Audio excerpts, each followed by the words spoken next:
నమస్తే తెలుగువారి విశ్వవేదిక TV9 USA వారాధి కార్యక్రమానికి స్వాగతం. నేను పద్మావతి. తొలి రోజే హాట్గా సాగిన అసెంబ్లీ అధికార పక్షానికి బీఆర్ఎస్ క్లియర్ మెసేజ్ పంపిందా? ఇకపై ఇలానే తెలంగాణ రాజకీయం ఉండబోతోందా? ఈ అంశాలపై మాట్లాడడానికి బీఆర్ఎస్ రాష్ట్ర కార్యదర్శి తాడూరి శ్రీనివాస్ టీవీ9 వారాధి ప్రోగ్రాంలో జాయిన్ అయ్యారు. వారితో మాట్లాడాలనుకునే ఆర్ఎస్ కాల్ చేసిన నెంబర్స్ 914023490015, 914023490016. వాట్సాప్ వీడియో కాల్ చేసిన నెంబర్ 8006036036. నమస్కారం అండి శ్రీనివాస్ గారు. కొత్త సర్కార్ ఏర్పడింది. సో అంటే మీరు రైట్ నుంచి లెఫ్ట్ పోర్షన్కి వచ్చేసారు. సో ఎలా సాగాలనుకుంటున్నారు అండ్ కొత్త ప్రభుత్వం తీరు ఎలా ఉందని భావిస్తున్నారు? రైట్ నుంచి లెఫ్ట్ అంటే అసెంబ్లీలో, ఓన్లీ బిల్డింగ్లో, బయట. సో జనరల్గా ప్రజాస్వామ్యం అంటే బ్యూటీ ఆఫ్ డెమోక్రసీ అదే కదా. సో మేము 10 ఏళ్ళు చేసాం. ప్రజలు ఎందుకో కోరుకున్నారు. నిజంగా చెప్పాలంటే వారి అబద్ధాల ట్రాప్లో పడినట్టుగానే కొంత భావించాల్సి వస్తుంది. ఎందుకంటే అలవిగానే హామీలు ఇచ్చినారు. బడ్జెట్ మీద వారికి ఎంత ఉంది ఏముంది తెలియదు. వారు ఇచ్చినటువంటి స్కీమ్స్ నేను బాగా స్టడీ చేశాను, ఒక్కొక్క స్కీమ్కు ఎంత పాపులేషన్కి ఏమవుతుంది అనేది. కానీ ఎక్కడ చూసినా కానీ ఒక 3.5 లక్షల కోట్లు అవసరం పడుతుంది. మరి ఆ బడ్జెట్ ఏ రకంగా ఇంప్రూవ్ చేస్తారు? మళ్ళీ ఒకవైపు అంటున్నారు మేమంతా అప్లపాలు చేస్తాం, ఏదో కుదేలు చేస్తాం అంటే మమ్మల్ని బదనాం చేసి టైంపాస్ చేస్తూ వారు ఇచ్చినటువంటి హామీలని కొంత పోస్ట్పోన్మెంట్ కోరుకుంటున్నారా? అది ఇవ్వలేక హామీలని మమ్మల్ని బదలాం చేస్తున్నారా? అంటే చేతులెత్తేసే వైనం కనిపిస్తుందా? సో ఇప్పుడు మమ్మల్ని నిందించి లాభం లేదు కదా. ప్రజలందరూ ఉత్సాహంతో ఎదురు చూస్తున్నారు. ఏం ఎదురు చూస్తున్నారంటే కొత్త ప్రభుత్వం వచ్చింది, వారు ఇచ్చిన హామీలు ఎప్పుడొస్తాయా? ఫ్రీ గ్యాస్ సిలిండరు, ఇది 500 రూపీస్ చెప్పినటువంటి గ్యాస్ ఎప్పుడొస్తుందా సిలిండర్ మా ఇంటికి? 2500 పెన్షన్ ఎప్పుడొస్తుందా అని మహిళలు, ఈ రకంగా చేయూత స్కీమ్స్ ఎప్పుడొస్తాయా అని ఎదురు చూస్తున్నారు. ఈ ఎదురు చూస్తున్నటువంటి క్రమంలో వారిని చల్లబరిచి కొంత పోస్ట్పోన్మెంట్ టాక్టిక్స్ చేయడానికి, మానసికంగా ప్రజల్ని సిద్ధం చేయడానికి మా మీద ఏదో టైంపాస్ కార్యక్రమాలు చేస్తున్నట్టుగా అనిపిస్తుంది. ఎందుకంటే బడ్జెట్లో అప్పులు ఉన్నాయనుకోండి, వారికి తెలియదా? అసెంబ్లీలో వారు ఉన్నారు కదా, కాంగ్రెస్ పార్టీ లెజిస్లేచర్స్ ఉన్నారు కదా. ఎవ్రీ ఇయర్ బడ్జెట్ మనం మొన్న ఇయర్ అనుకుందాం, లాస్ట్ది ఒకవేళ అది ఎస్టిమేషన్ బడ్జెట్ అనుకుందాం. కానీ అంతకుముందు సంవత్సరంది అయితే పద్దులు ఇవన్నీ కూడా లెక్క చెప్తాంగా ఎంత ఖర్చు అయింది ఎంత ఇదని. సో బడ్జెట్ మీద వారికి అవగాహన. అందులో సీనియర్ ఎమ్మెల్యేస్ బట్టి విక్రమార్క గారు, ఉత్తమ్ కుమార్ రెడ్డి గారు, ఉత్తమ్ లేరు అనుకుంటా, బట్టి వీళ్ళందరూ ఉన్నారు. సో వారందరికీ కూడా తెలుసు కదా ఫైనాన్షియల్ పొజిషన్.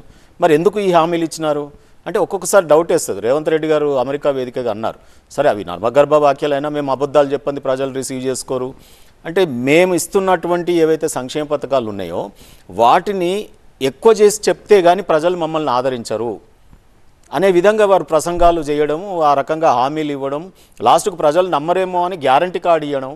ఆ గ్యారంటీ కార్డులని మేము మొదటి క్యాబినెట్లో చట్టబద్ధత తెస్తామని, ఆ 6 గ్యారంటీల చట్టబద్ధత కాదు, ఇప్పుడు ఓన్లీ 2 స్కీమ్స్. ఒకటి అది కూడా నాన్ ఫైనాన్షియల్ ఆస్పెక్ట్లో ఉన్నటువంటి స్కీమ్స్. ఒకటి ఆర్టీసీకి కొత్తగా బస్సులేం వేయలేదు, కొత్త టైర్లేం వేయలేదు, ఆల్రెడీ ఆఫ్ ఆక్యుపెన్సీలో పోతూ ఉన్నాయి బస్సులన్నీ.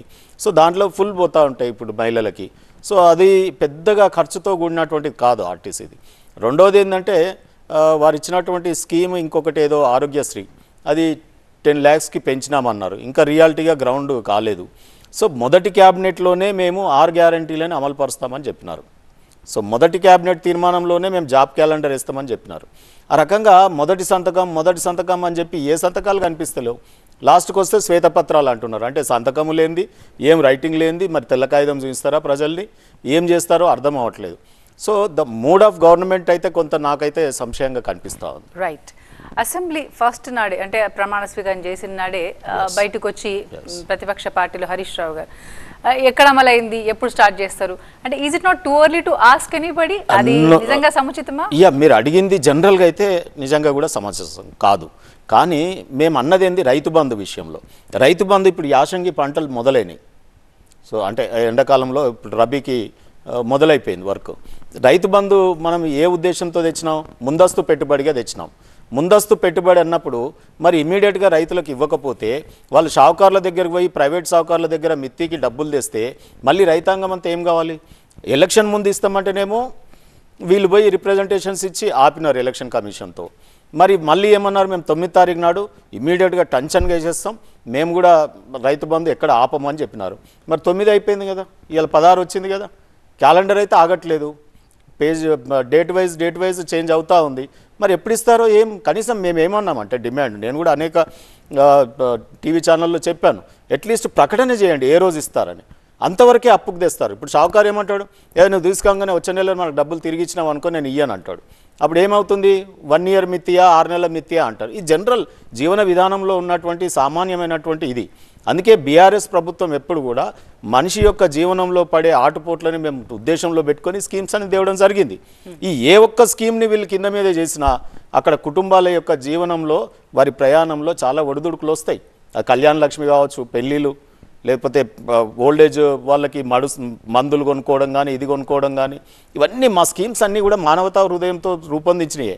ఆ స్కీమ్లలో ఎక్కడ వీరు డిలే తాత్సారం చేయడానికి మా మీద నిందలు నీలారోపణలు, అలావి కానీ హామీలు ఇవ్వాలెందుకు, మా మీద నిందలేస్తూ కాలం గడపాలెందుకు?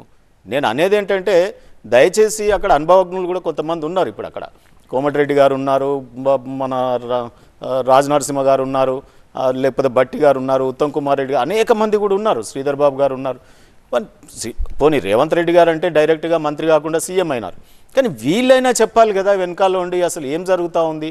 ఇంత ఎక్స్పీరియన్స్ కాంగ్రెస్కు ఉందంటారు. ఈ ఎక్స్పీరియన్స్ని వీళ్ళు ప్రజలకు ఇచ్చినటువంటి హామీలను దాటవేతలో ఉపయోగిస్తారా ఏంటి?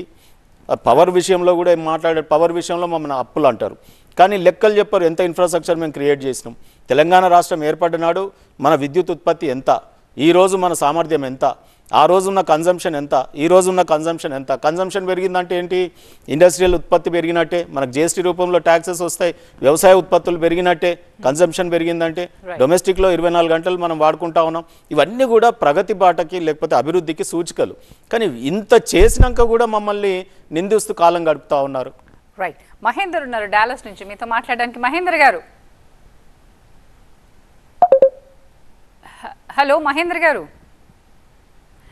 యా, కాల్ కొంచెం technically disconnected.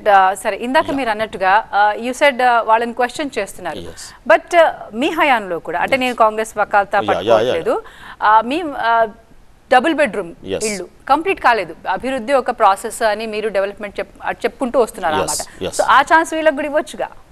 నేనేమంటున్నాను, double bedroom scheme అనేది డిఫరెంట్. ఇప్పుడు ఇవి ఇమీడియట్ చేయూత స్కీమ్ వారు ప్రకటించింది, లేకపోతే ఇప్పుడు మహిళలకు ఇచ్చేటటువంటి ఇవన్నీ కూడా ఎమర్జెన్సీ కొన్ని ఉన్నాయి. ఆరోగ్యశ్రీ కానీ ఇటువంటి రైతు బంధు ఆగేది కాదు. పెళ్ళిళ్ళే, కళ్యాణ లక్ష్మి, డ్రింకింగ్ వాటర్ మేము మిషన్ భగీరథ ద్వారా, కరెంటు 24 గంటలు. మరి ఎక్కడ గాటా పెట్టినా ఇలా ఇండస్ట్రీస్ 3 షిఫ్టులు పనిచేస్తున్నాయండి. మా ప్రాంతంలో స్మాల్ స్కేల్ ఇండస్ట్రీస్ ఎక్కువ. ఉప్పల్ నియోజకవర్గంలో చెర్లపల్లి, మల్లాపురము, ఐడిఏ, మన మౌలాలి, కుషాయగూడ, ఎలక్ట్రానిక్స్, నాచారము, అంతా కూడా ఇండస్ట్రీ బెల్ట్లో అనేక మంది కార్మికుల ఇళ్లలో ఇవాళ వెలుగులు, మంచి జీవనంలో సంతోషాలు చూస్తూ ఉన్నాం మేము. ఎందుకు అంటే ఇంతకుముందు ఎండాకాలం వచ్చిందంటే ఒక 10 ఏళ్ల కింద ఈ గవర్నమెంట్, కాంగ్రెస్ గవర్నమెంట్ ఉన్నప్పుడు లే ఆఫ్లు ప్రకటించేది, ధర్నాలు చేసేది, కరెంటు గురించి ఇచ్చినా కానీ ఫీజులు ఎగిరిపోయేది, మిషన్లు కాలిపోయేది, జనరేటర్లు పెట్టుకొని చేయాల్సిన పరిస్థితులు. ఇవన్నిటినీ అధిగమించి మేము ఇవాళ ఇండస్ట్రియలైజేషన్కి ఉపయోగపడేటటువంటి 24 గంటల కరెంటు, విద్యుత్కు మన వ్యవసాయానికి ఉపయోగపడేటటువంటి 24 గంటల విద్యుత్తు, ఇవన్నీ కష్టపడి సాధించినాం. మా తపనల్లా తెలంగాణ శ్రేయస్సు, తెలంగాణ ప్రజల యొక్క సంక్షేమం, ఈ రెండిటి మీద మేము కృషి చేసినాం. మేము ఏమంటున్నాం అంటే మా ఆశయం, బీఆర్ఎస్ పార్టీ పుట్టుక, ఈరోజు మేము తెలంగాణ రాష్ట్ర శ్రేయస్సు, మాకు కావాల్సింది తెలంగాణ సంక్షేమం బాగుండాలనేది. ఈ ఆశయాన్ని ఎవరు నెరవేర్చినా సరే మేమే నెరవేర్చాలని ఏం లేదు. మేము ఆశయం ఇప్పుడు అంబేద్కర్ గారి ఆశయాలు, గాంధీజీ గారి ఆశయాలు నెరవేర్స్తే చాలంటాం. ఇవన్నీ మిగతావి అక్కర్లేదు. ఇలా కేసీఆర్ గారు ఏ ఉద్దేశంతో తెలంగాణ పోరాటం భుజానెత్తుకున్నారో, ఎందుకు పోరాటం చేసినామో ఆ ఆశయాలు నెరవేరితే చాలు. అది కాంగ్రెస్ చేసినా సరే మేము సంతోషపడతాం. కానీ ఎక్కడ ఇవన్నీ ఆగం చేసి పెడతారో అనే ఒక భయంలో మాత్రం మేము ఉన్నాం. రైట్, అయితే ఇక అంటే అధికార పార్టీ కాంగ్రెస్ పార్టీ ఏదైతే హామీ 100 days హామీ ఇచ్చి 100 daysలో కంప్లీట్ చేస్తాము అనేసి, అప్పటి వరకు ఓపిక పట్టొచ్చు కదా అని. నేను ఓపిక దేంట్లో అంటున్నాను. నేను డెఫినెట్గా ఓపిక పడదాం. గవర్నమెంట్కి అడ్మినిస్ట్రేటివ్లో కానీ కొన్ని మిగతా విషయాలలో కానీ ఇమీడియట్ ప్రజలకు అవసరం లేదండి. కానీ రైతు బంధులో ఓపిక ఎట్లా పట్టమంటారు? 24 గంటల కరెంట్లో ఓపిక ఎట్లా పట్టమంటారు? సో 200 యూనిట్లు ఫ్రీ అన్నారు కదా, అది ఎప్పుడు ఇస్తారు, ఎలా ఇస్తారు? సో ఇప్పుడు కూడా మేము ఏమంటున్నాం, వాళ్ళు అన్నందుకు అంటున్నాం. మమ్మల్ని ఏమంటున్నారు, మొత్తం ఏం లేదు ఇక్కడ, ఛిద్రమైపోయింది, అప్లపాలైపోయింది. రాష్ట్రం ఏర్పడ్డ నాడే మనకి ఇవాళ 22-23 వేల కోట్ల రూపాయల అప్పుని డివైడ్ చేసి మనకి ఇచ్చినారు రాష్ట్రం ఏర్పడినప్పుడు. విద్యుత్ డిఫిషియన్సీతో తెలంగాణ రాష్ట్రం ఏర్పడ్డది అనేది మర్చిపోతున్నారు. ఆ రోజు మనం కరెంటు సమృద్ధిగా లేదు కదా, మరి దాన్ని పూరించడానికి ఇన్ఫ్రాస్ట్రక్చర్ డెవలప్మెంట్ ఈరోజు మనం చేసినాం కదా. ఇవాళ పవర్ ప్రాజెక్ట్స్ గురించి కేటీఆర్ గారు చెప్పినారు. ఆ ఆస్తులు అమ్మితేనే ఇవాళ 1,30,000 కోట్ల రూపాయలు వస్తాయి మనకి. సో ఈరోజు 26,000 మెగావాట్ల విద్యుత్ సామర్థ్యానికి మనం చేరుకోబోతా ఉన్నాం యాదాద్రి కంప్లీట్ అవుతాయి. సో ఈ రకంగా మనం ఎన్ని సబ్స్టేషన్లు ఆ రోజు ఉండే, ఈరోజు ఎన్ని సబ్స్టేషన్లు ఉన్నాయి, 130 kV 220 kV ఎన్ని ఉన్నాయి అనేది సబ్స్టేషన్లు మేము లెక్కలు చెప్తా ఉన్నాం. మీరు సమయం ఇస్తే అవి మళ్ళీ చెప్తాను, బోరింగ్ ఉంటుందని నేను చెప్పట్లేదు కానీ. సో ఈరోజు వ్యవసాయ ఉత్పత్తులు ఆ రోజు ఎంత 60,000 మెట్రిక్ టన్నులు పండితే ఇవాళ 3.5 లక్షల కోట్ల టన్నుల వరిధాన్యం పండుతూ ఉంది. ఇవాళ ఇవంతా కూడా మనం ఎఫ్సిఐ గోడౌన్లు సరిపోవట్లేదు, కేంద్రం కొనలేక చేతులు ఎత్తేస్తుంది. ఇవన్నీ ఊరికనే వస్తాయా? సో వీటిని ఎందుకు నిందిస్తున్నారు అనేది. సో మేమేమంటున్నాం, నిందించండి, మేము పడతాం. ఇవాళ బంగారు పల్లెంలో మేము ఇచ్చినాం తెలంగాణ అని మేము అంటున్నాం. ఇవాళ ఒక పుట్టెడొడ్ల మీద ఎలకబోరినట్టు చేయకండి అని చెప్తా ఉన్నాం వీళ్ళని. సో ఈరోజు మేము కోరుకునేది ఏంటంటే, ప్రజలకి కొన్ని అత్యవసరాలు ఉన్నాయి, బేసిక్ కమ్యూనిటీస్ ఉన్నాయి, వాటిలో మేము తప్పకుండా కొంత వాచ్ డాగ్ లాగా చూడాల్సినటువంటి అవసరం ఉంది. అది మాత్రమే మాట్లాడినాం కానీ ఎక్కడ కూడా మేము సమయం ఇవ్వద్దని కానీ. అసెంబ్లీ చూడండి, ఈరోజు గిల్లి కజ్జాలకు పోతా ఉన్నారు. ప్రభుత్వం అన్నాక ఇప్పుడు ఎంత ఎదిగితే అంత ఒదిగి ఉండాలని అంటారు. ప్రభుత్వానికి కానీ సభానాయకుడికి కానీ సభను హుందాగా నడిపించుకోవాలి, ఆ రకంగా మంచి పేరు తెచ్చుకోవాలని ఉండాలి. కానీ ప్రతిపక్షాన్ని రెచ్చగొట్టే ప్రసంగాలు చేస్తూ ఉన్నారు, రాజకీయ ప్రసంగాలు చేస్తూ ఉన్నారు. గవర్నర్ ప్రసంగం కాస్త రాజకీయ ప్రసంగంగా మారిపోయింది. సో అందుకు మేము తప్పుపడతా ఉన్నాం. మీరు లేట్ చేయండి, ఇంకేమైనా చేయండి, ఒక మంచి ప్రతిపక్షంగా మేము సహకరిస్తాం. సో ఆ రకంగా లేకుండా ఓన్లీ రాజకీయాలే నడిపిస్తామని, సభావేదికగా నడిపిస్తాం అనుకుంటే మరి మేము చూస్తూ ఊరుకుంటే ఎట్లా చెప్పండి. రైట్, రవికుమార్ ఉన్నారు దుబాయ్ నుంచి మీతో మాట్లాడడానికి. రవికుమార్ గారు. గుడ్ ఈవినింగ్ అండి మీ ఇద్దరికి, తాలూరు గారికి అండ్ మీకు. సార్ తాలూరు గారు యాక్చువల్ గా మీరు అంటే చాలా అంటే మేడం గారు కూడా అడిగారు, చాలా తొందరగా వెళ్ళి కదా మీరు క్వశ్చన్ చేయడానికి. ఈ రోజు అంటే అసెంబ్లీలో కూడా కేటీఆర్ గారి ప్రసంగం విన్నాము. ముంబై బొగ్గుబాయి దుబాయ్ అన్నారు. అంటే ముంబై బొగ్గుబాయి దుబాయ్ ఇప్పుడు గుర్తొచ్చిందండి. 10 సంవత్సరాల తర్వాత ఎంతో మంది ఎన్ఆర్ఐ పాలసీ కోసం 10 సంవత్సరాల నుంచి కొట్లాడుతున్నారు. ఎన్ఆర్ఐ పాలసీ లేదు. మీరు సిగ్గుపడాలండి, మీ పార్టీ వాళ్ళు, మీ ప్రభుత్వం, గత ప్రభుత్వం. ఎందుకంటే ఎంతో మంది ఇక్కడ గల్ఫ్ లో చనిపోతుంటే తీసుకురావాలని అంటే కేసీఆర్ గారేమో ఆయన ఒక బాధ్యత రహితంగా మాట్లాడండి. పని లేని వాళ్ళు సోమరిపోతులు దుబాయ్ పోతారండి. మీకు గుర్తుందో లేదో, గుర్తుండే ఉంటది. అండ్ ఈ రోజు ముంబై దుబాయ్ బొగ్గుబాయి దుబాయ్ అని కేటీఆర్ గారు అంటారు. తర్వాత రాగానే కాంగ్రెస్ వాళ్ళ మీద మాటలు దాడి ఏంటండి? ఎన్ని రోజులైంది వాళ్ళ ప్రభుత్వం వచ్చి? కొంత సమయం ఇవ్వండి. మీరు రైతు బంధు అంటున్నారు. రైతు బంధు ఎవరికండి? రైతు బంధు చాలా అంటే వినండి సార్, రైతు బంధు అవకతవకలు జరిగినాయి. అవకతవకలు అంటే అర్హతలు ఉన్న వాళ్ళ కాకుండా 600 ఎకరాల వాళ్ళకు కూడా 45 లక్షల సంవత్సరానికి, 600 ఎకరాలు ఉన్న వాళ్ళకి, మల్లారెడ్డి గారి లాంటి వాళ్ళకి 45 లక్షలు ఎందుకండి? ఈ రోజు మీరు బతుకమ్మ చీరలు గతంలో పెట్టారు, దానికి ఎంత 4,200 కోట్లు. ఇప్పుడు ఉచిత మహాలక్ష్మి ద్వారా ఉచిత ప్రయాణానికి అయ్యి 7,200 కోట్లు, అంటే 3,000 కోట్లు అదనంగా పెడుతున్నారు. దానికే మీరు ఎంతో ఏదో ప్రేమ ఉన్నట్టు తెలంగాణ ప్రజల మీద మా ప్రేమ ఉరకపోస్తున్నారు. మరి గత ప్రభుత్వం ఎందుకు చేయలేదు? ఆ సెకండ్ థింగ్, ధర్నా చౌక్ ఎత్తేసారు. మీరు చేసిన అరాచకాలు అన్ని ఇన్ని కావు. మీకైనా ప్రజలు బుద్ధి చెప్పినా గానీ మీరు ఇంకా వినకుండా ఏదో మేము 39 మంది ఉన్నాం, కుస్తీలు పడతాం అన్నట్టు మాట్లాడుతున్నాం. Just second. తర్వాత తలసరి ఆదాయం పెరిగింది అంటున్నారు. తలసరి ఆదాయం పెరగడం అంటే ఏంటండి? అంటే 9 మంది 90 లక్షలు సంపాదించినోడు 90 మంది 10 లక్షలు సంపాదించినా గానీ దాన్ని మీరు ఈక్వల్ చేస్తారు, యావరేజ్ తీసుకుంటారు. తలసరి ఆదాయం పెంచిందని మాట్లాడుతున్నారు. మళ్ళీ 1,00,000 కోట్లతోని ఆ కాళేశ్వరం చేసి ఆ మేరుగడ్డని దాన్ని కుంగిపోయింది, దానికి ఏదో ఈఫిల్ టవర్ కుంగిపోయిందని అని కేటీఆర్ గారు అంటారు. అలా ఇలా బాధ్యతారహితం కాకుండా ఒక బాధ్యతాయుతంగా ప్రతిపక్షంగా వ్యవహరించండి. మీకు ఆల్రెడీ ప్రజలు తగిన గుణపాఠం చెప్పారు. మీరు 5 సంవత్సరాలు కష్టపడండి.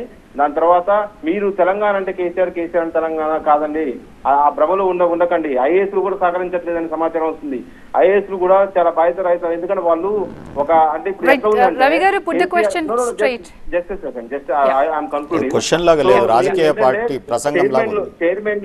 చైర్మన్లు రిజైన్ చేశారు. అది ఐఏఎస్ కూడా సహకరించట్లేదు. ఇది మంచి పద్ధతి కాదు.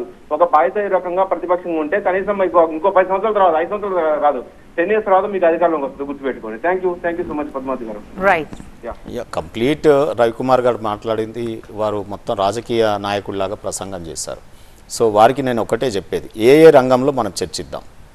వ్యవసాయ రంగంలో చర్చిద్దామా, విద్యుత్ రంగంలో చర్చిద్దామా, పరిశ్రమలు పెట్టుబడులు రాబడి గురించి మాట్లాడదామా, లేకపోతే దేశ ఆర్థిక వ్యవస్థకు మనం అందిస్తున్నటువంటి ఒక ఆర్థిక చోదక ఇంజన్ లాగా తెలంగాణ రాష్ట్రం పనిచేసిందా లేదా అది చెప్దాం. మనం ఇవన్నీ మాట్లాడదాం. ఇవాళ SOTR అండి, స్టేట్ ఓన్డ్ ట్యాక్స్ రెవెన్యూస్ మనం నిన్ననే కదా ఆర్బీఐ ఇచ్చింది 84.25 అనుకుంటా.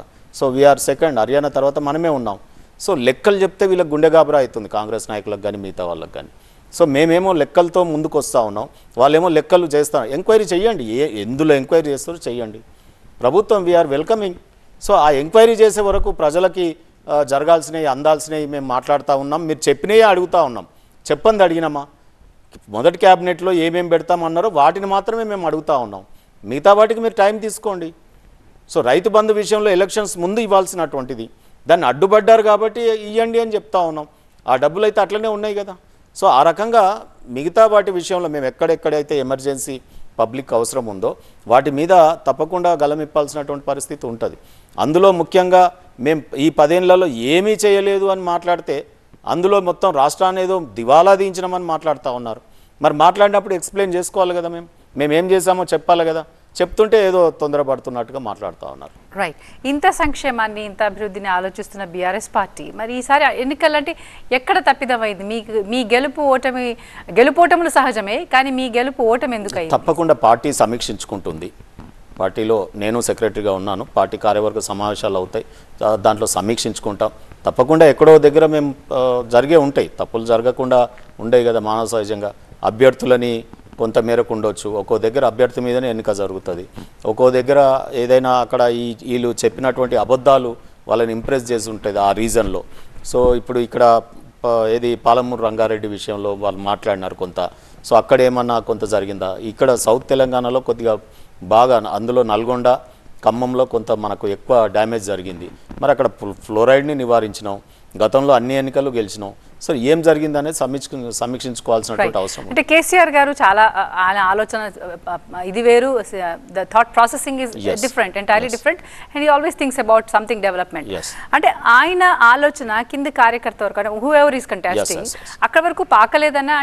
అంటే మిమ్మల్ని I'm helping you to analysis.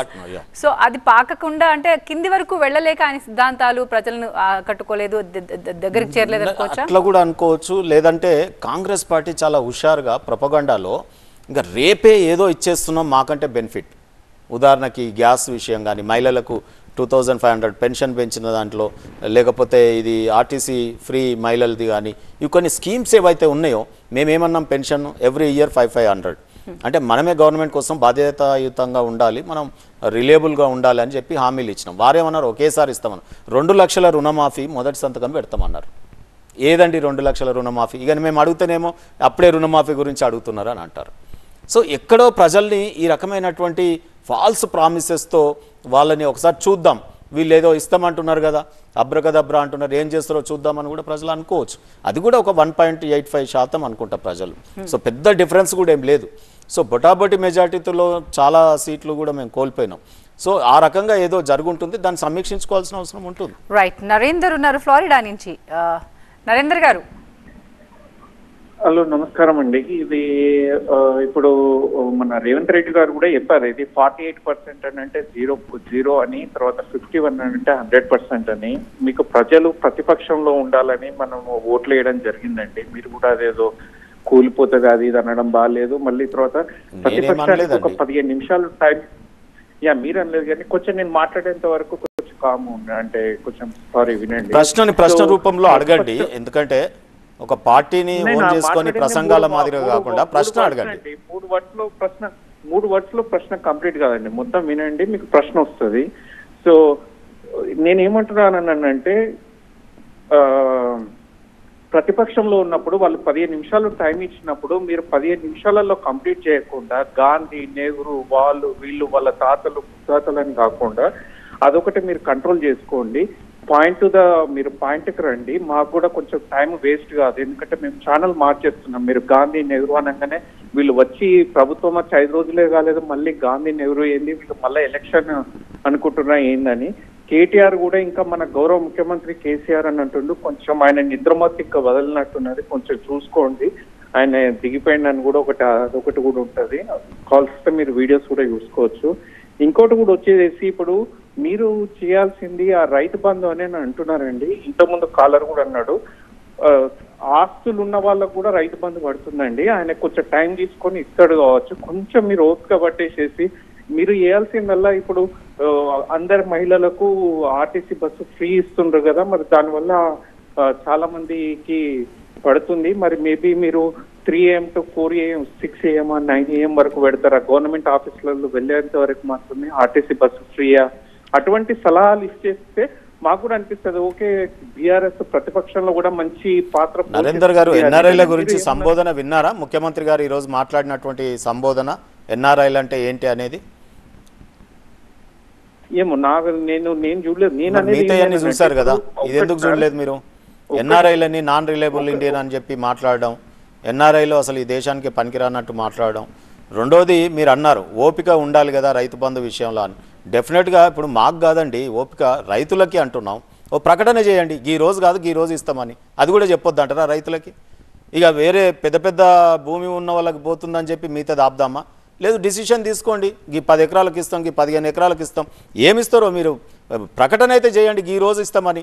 ఆ షావుకారుల దగ్గర లోన్ పుట్టుబడి కావాలి కదా రైతులకి. ఈరోజు ఎట్లా యాసంగి పంట ఎట్లా ఏమంటున్నారు మీరు చెప్పండి. ఓపిక ఇప్పుడు మాకేముంటుంది ఓపిక? రైతులు అక్కడ పడుతున్నటువంటి కష్టం చూసిన వాళ్ళం మాట్లాడుతున్నాం మేము, అంతే తప్ప మాకేముంటుంది చెప్పండి? మాకు ఓపిక లేకపోతే ఏమున్నది చెప్పండి? రైతులకు కదా ఓపిక. ఎట్లా ఉంటుంది చెప్పండి? డబ్బు లేని నిరుపేదలు ఓపిక ఎట్లా ఉంటుంది చెప్పండి? రైట్. ఇక అంటే మీరు అన్నారు ఇప్పుడు అలవి కానీ హామీలు ఇచ్చిందనేసి, మీరు ఇచ్చినప్పుడు కూడా సేమ్ ప్రతిపక్షం అదే క్వశ్చన్ చేసింది. So did you have that an ground work? ఎందుకంటే ఇప్పుడు కాంగ్రెస్ 500 అనగానే మళ్ళీ బీఆర్ఎస్ 400కి సిలిండర్ అది. So how did you work for your? చెప్పినవన్నీ ఎక్కడ చేయలేదు చెప్పండి. మేము ఆ రోజు పెన్షన్ 75 నుంచి 200 చేసింది కాంగ్రెస్ గవర్నమెంట్. మేము వచ్చిన తర్వాత 1500, 2000, 2500, 3000 కూడా చేసినాం కదా. సో ఆ రకంగా కళ్యాణ లక్ష్మి 75,000 ఉండే, సంపద పెంచినాం, సంపదను సృష్టించినాం, పంచినాం. సో అల్టిమేట్గా సంపద ఎవరి గురించి? ప్రజల గురించే కదా. అదే రకంగా కళ్యాణ లక్ష్మిని 1,110 చేసినాం మేము. అదే రకంగా కేసీఆర్ కిట్ అదనంగా ఇస్తూ ఉన్నాం. అదే రకంగా అనేక సంక్షేమ కార్యక్రమాలు ఇవ్వాలి. ప్రతి గ్రామానికి ఒక వైకుంఠ ధామం అయింది. ప్రతి గ్రామం మీకు చెప్తాను, ఇన్ఫ్రాస్ట్రక్చర్ డెవలప్మెంట్ వాళ్ళు అప్పులు అంటున్నారు. ఇవాళ ఒక సెక్రటరేట్ నిర్మాణం అయిపోయింది, జిల్లా కలెక్టరేట్ల నిర్మాణం అయిపోయింది, ఒక మంచి ఆధ్యాత్మిక కేంద్ర నిర్మాణం అయిపోయింది. ఇప్పుడు వీళ్ళు వచ్చి చేయాల్సిందే ఎమ్మెల్యేలకు క్యాంప్ ఆఫీసులు అయిపోయినాయి. అడ్మినిస్ట్రేటివ్ రిఫార్మ్స్ కూడా మేము తీసుకొస్తా ఉన్నాం. ఎవరు రిఫార్మ్స్ తెస్తే వాళ్ళకి కొంత మేరకు మాకు ఎవరు సంఘ సంస్కర్తలైనా ఈ దేశంలో కానీ ప్రపంచంలో కానీ ప్రజల యొక్క మన్నన పొందరు. ఫస్ట్ ఆ సంస్కరణ యొక్క రిజల్ట్ వచ్చిన తర్వాతనే మన్నన పొందుతారు. ఇవాళ జ్యోతిరావు పూలే భవన్ పెట్టినారండి. మరి ఆ పూలే భవన్ పెట్టిన పేరులో సీఎం గారు ఎందుకు ఉండట్లేదు? మరి రేపు మనం సెక్రటరేట్ కట్టుకున్నాం, మరి దాంట్లో కూడా ఉండరు. అది కూడా కేసీఆర్ గారు కట్టినారు కదా. మరి ప్రగతి భవన్లో మీరు ఉండనప్పుడు మరి సెక్రటరేట్లో మీరు ఎట్లా ఫంక్షన్ చేస్తారు చెప్పండి? సో అంటే అదంతా కూడా ఏదో ఫ్యాన్సీ టైప్గా ప్రజలలో ఒక వ్యతిరేక భావాన్ని, ఒక విషయాన్ని వెదజల్లి ఈ పరిపాలనలో వారు చేయబోయేటటువంటి డిలేని, తాత్సారాన్ని కప్పిపుచ్చుకునే ప్రయత్నంగానే ఇది చూస్తూ ఉన్నాం మేము. రైట్. మహేష్ ఉన్నారు కాలిఫోర్నియా నుంచి, మీతో మాట్లాడడానికి శ్రీనివాస్ గారు. మహేష్ మాట్లాడండి. నమస్తే సార్, ఒక 3 పాయింట్స్ చెప్పాలనుకుంటున్నా సార్ మీకు. నమస్తే మహేష్ గారు, చెప్పండి. అంటే 3 క్వశ్చన్స్ అనుకోండి. సార్ ఫస్ట్ ఏంటంటే, ప్రగతి భవన్ నిర్మించుకున్న తర్వాత ప్రగతి భవన్లోకి ఎమ్మెల్యేలకి, మినిస్టర్లకే ప్రవేశం లేదు, ప్రజలకు ప్రవేశం లేదు అనే ప్రచారం బాగా జరిగిందండి తెలంగాణ వ్యాప్తంగా. అది బాగా ఫైర్ అయిపోయింది. మీకు దాని గురించి మీరు ఏకీభవిస్తారా? First point. అది చాలా పెద్ద నెగిటివ్ ప్రచారం రాష్ట్ర వ్యాప్తంగా జరిగింది, ఒక ఫైర్ లాగా. అసలు ఎవరిని కలవరు కేసీఆర్ అనేది ప్రతిపక్షాలు బాగా వాడుకున్నాయి. సెకండ్ పాయింట్ ఏంటంటే, మీరు పథకాలు చాలా బాగుంటాయి, సంక్షేమం బాగుంది, కానీ రూరల్లో జిల్లా వ్యాప్తంగా, మండల వ్యాప్తంగా డెవలప్మెంట్ అంటే విద్యా వ్యవస్థలు కానీ, లేకపోతే గవర్నమెంట్ స్కూల్స్, లేకపోతే గవర్నమెంట్ హాస్పిటల్స్ మెరుగుపరచడం, లేకపోతే రూరల్ డెవలప్మెంట్ ఒక 5-6 జిల్లాలు బాగా దెబ్బకొట్టాయి. దాని గురించి ప్రధాన కారణాలు ఏమై ఉంటాయని మీరు అనుకుంటారు? మూడవది ఏంటంటే, ముఖ్యమైనది ఇది, కుటుంబం పైన వ్యతిరేకత, ముఖ్యమంత్రి వైఖరి మీద వ్యతిరేకత. ఇది కేవలం ముఖ్యమంత్రి అంటే ఇష్టమే, కేసీఆర్ గారు అంటే గౌరవము ఇష్టం ఉంది. కానీ ఎందుకో తెలంగాణ వ్యాప్తంగా కేవలం కుటుంబాన్నే చూసుకున్నారు, కుటుంబానికి పదవులు వచ్చాయి. కానీ తెలంగాణ వ్యాప్తంగా నిరుద్యోగులను పట్టించుకోలేదు. కాబట్టి కేవలం ఆయన ఇంట్లో ఉన్న అందరికీ ఉద్యోగాలు వచ్చాయి కానీ రాష్ట్ర వ్యాప్తంగా ఉన్న నిరుద్యోగులను పట్టించుకోలేదు అనేది కూడా బాగా ప్రచారం జరిగింది. ఈ ప్రచారం మీకు చెప్పాలంటే బాగా అది ఇబ్బంది పెట్టింది. మరి దీనిపైన మీరు విశ్లేషించుకొని ఇంకోటి కూడా సార్ ఎక్కువ ఏంటంటే ఈ ఫామ్ హౌస్ కి పరిమితం అవటం. ఒక ముఖ్యమంత్రి పరిపాలన చేసేటప్పుడు సెక్రటేరియట్ కి రావటం, పరిపాలన అది అసలు హల్చల్ వేరే ఉంటుందండి. ముఖ్యమంత్రి గారు సెక్రటేరియట్ లో ఉంటే పరిపాలన విభాగాలు, ప్రభుత్వ శాఖల పనితీరు అది డిఫరెంట్ గా ఉంటుంది. కానీ ఈ ప్రగతి భవన్కి పరిమితము, ఫామ్ హౌస్ కు పరిమితం కూడా బాగా నెగిటివ్ గా ప్రచారం జరిగిందండి. దాని గురించి మీరేమంటారు? మహేష్ గారు, తప్పకుండా ప్రతిపక్షాలు ఎక్కడ అంటే వారు విధానాల మీద ఏమి మాట్లాడలేనప్పుడు, అభివృద్ధి సంక్షేమం కరెక్ట్గానే పోతున్నప్పుడు ఏమైందంటే వ్యక్తిగతంగా కుటుంబం మీద ఒక ఈర్ష్యా ద్వేషాలని వెదజల్లేటటువంటి ప్రయత్నం చేసిన మాట వాస్తవం. ప్రచారంలో దాన్ని కంప్లీట్ లీడ్ తీసుకొని చేసినారు. సో జనరల్గా ఈర్ష్యా ద్వేషాలకు ప్రజానీకం అంతా దాని ఇంప్రెస్ అయిందా, దానివల్లనే ఓడిపోయినామా అనేది నేనైతే నమ్మను. అనేక కారణాలు ఉంటాయి. కర్నూలు సాగుకు 100 కారణాలు అన్నట్టు ఒకసారి ఓటమి వచ్చిన తర్వాత అనేక రకమైనటువంటి రాళ్ళు మా మీద పడతా ఉంటాయి. కానీ కొంతమేరకు మీరు అన్నటువంటి దాంట్లో కూడా వాస్తవాలు గ్రహించాల్సినటువంటి అవసరం ఉంది. వెంటనే కొంతమేరకు పదవులు వీటి మీద ఏదైతే వారు చెప్తా ఉన్నారో కుటుంబము అని, అది ఈర్ష్యాద్వేషమా లేకపోతే కొంతమేరకు ఎక్సెస్గా ఇమీడియట్గా మేము కొన్ని నిర్ణయాలు తీసుకోవడంలో జరిగిందా అనేది సమీక్షించుకుంటారు. తప్పకుండా ఏదైనా ఉన్నప్పుడు సమీక్షించుకోవాల్సినటువంటి అవసరం ఉంది. రెండోది మీరు అన్నారు ఎమ్మెల్యేలను కలవకపోవడం, అది ఏం లేదండి. ప్రగతి భవన్కు మేము చైర్మన్గా కూడా ఎన్నోసార్లు పోయినాం, ఎన్నో సమీక్షలు ముఖ్యమంత్రి గారితో ఎస్టాబ్లిష్మెంట్ గురించి నేనే 4-5 సార్లు సమీక్షలు చేసుకున్నాం, మా డిపార్ట్మెంట్ కూడా. అదే రకంగా అందులో ఉన్నటువంటి సీఎంఆర్ఎఫ్ కానీ ఎమ్మెల్యేలకు ప్రత్యేకమైన అభివృద్ధి కార్యక్రమాల గురించి కానీ ప్రగతి భవన్ పోతూనే ఉంటారు, వాళ్ళ పని చేసుకుంటారు, బయటపడతారు. కానీ ఇంతకుముందులాగా ఒక కల్చరు ఇట్లా మొత్తం అంటే ఏమంటారు దాన్ని డ్రామా యాక్టివిటీస్ అనేది లేవు. సీఎం కేసీఆర్ గారు పని ఒత్తిళ్ళు, అందులో కొత్తగా ఏర్పడిన రాష్ట్రం, ఫస్ట్ 5 ఇయర్స్ మీకు తెలుసు, మధ్యలో 2 ఏళ్ళు కరోనా విషయంలో మీకు తెలుసు.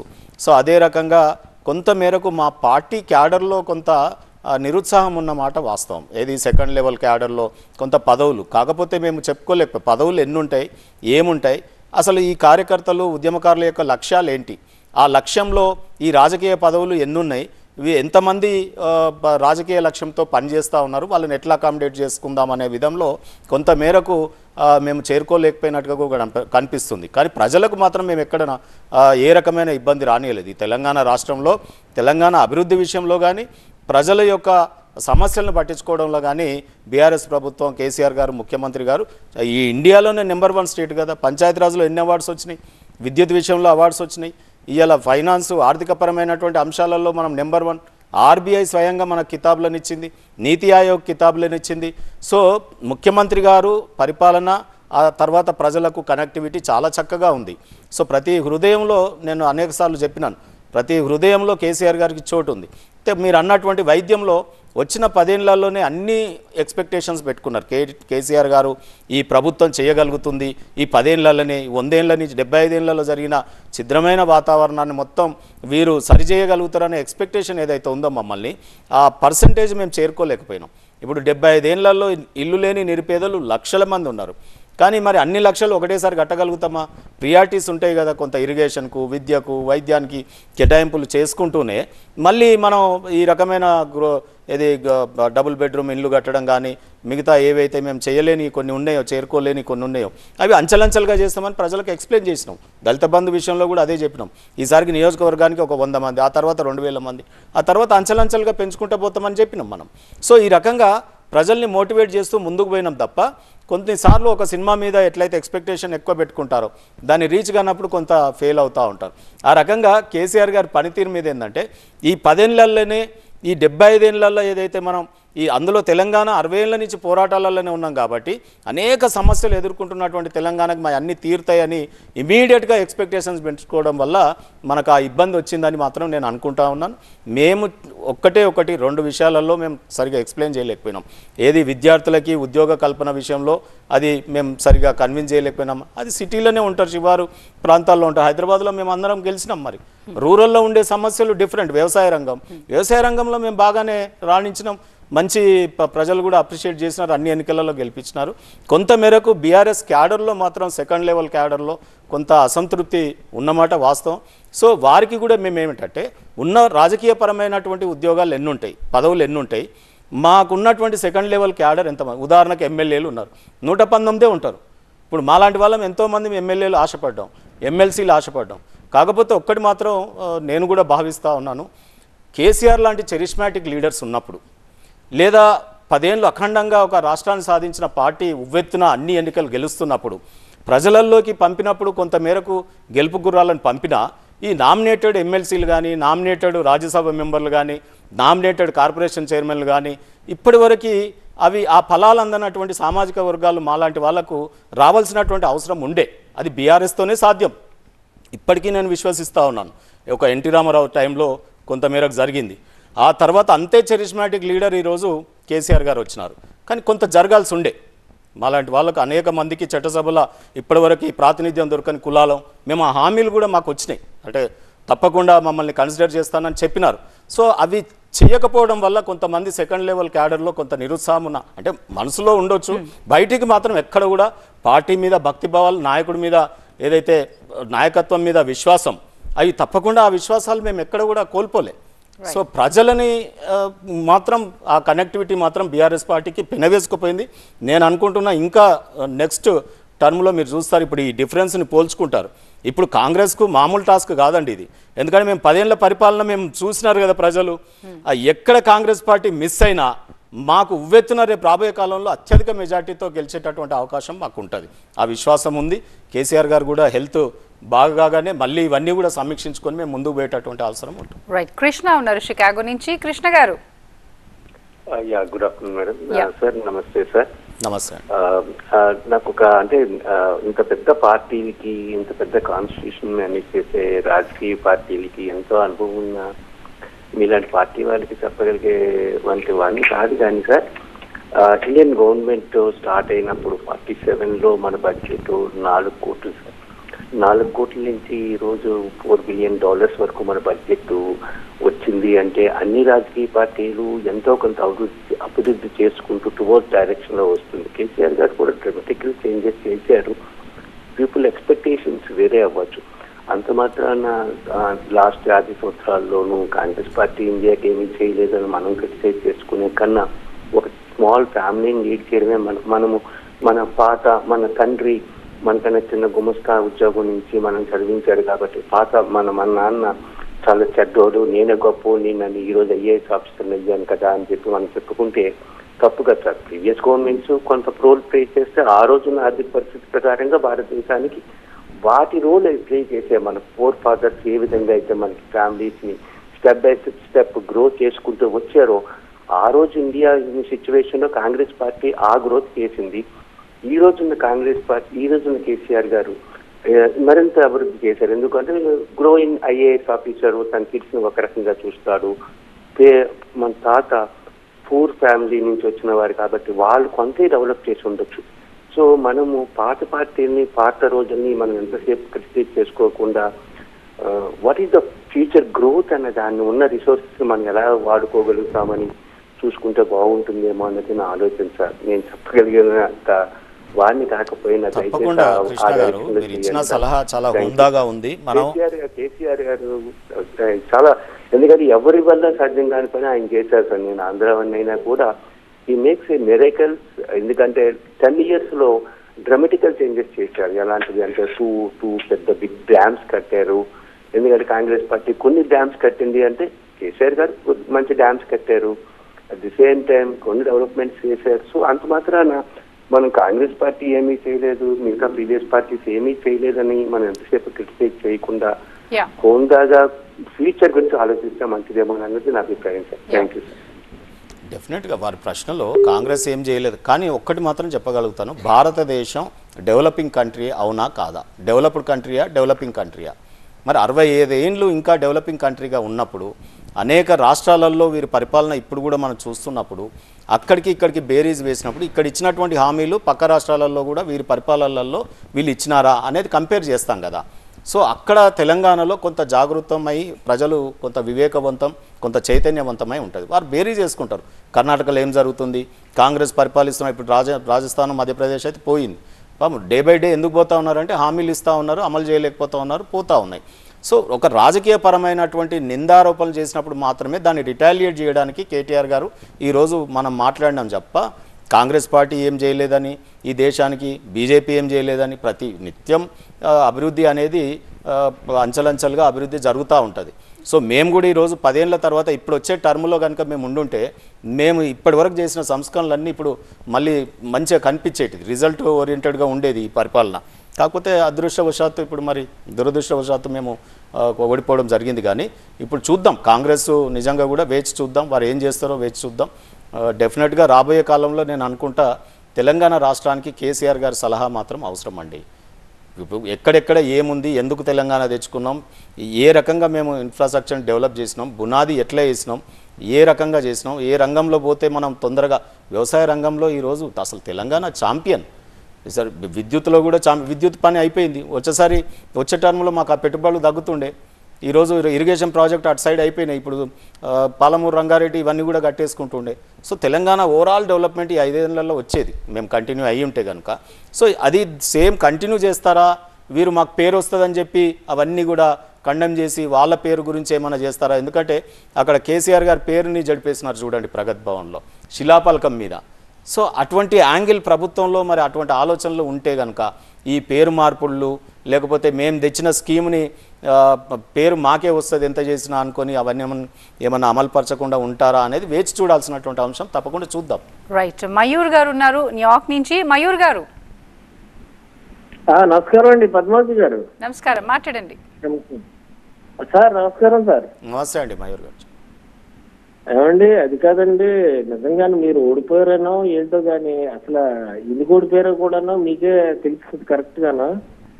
ఒకటే సార్, మీరు ప్రాజెక్ట్స్ అన్ని ఏవో కట్టారంటున్నారు, కానీ ఎందుకంటే కూలిపోతున్నాయి. ఎన్నో కొన్ని 1,00,000 కోట్లు అన్ని పెట్టి కట్టారంటారు, అన్ని కూలిపోతున్నాయి. అండ్ తర్వాత ఇంకోటి ఏంటంటే లేడీస్ కి ఇప్పుడు అసలు మీ గవర్నమెంట్ లో కానీ ఎక్కడైనా కానీ లేడీస్ కి రిజర్వేషన్ అనేది ఉందా? ఏ లేడీస్ మాత్రం మనుషులు కదా, వాళ్ళు కూడా చదువుకోలేదా? వాళ్ళకి అసలు ఏముంది అంటే కేసీఆర్ గారి కూతురు ఒక్కదానికైనా ఆవిడ ఒక్కరే ఏమైనా చదువు వేసుకున్నారా? ఆవిడ ఏమైనా ఆకాశం నుంచి దిగి పడిపోయారా? ఆవిడ ఎంఎస్సీ ఇచ్చారు, మిగిలిన ఎక్కడ కూడా లేడీస్ కనిపించట్లేదు.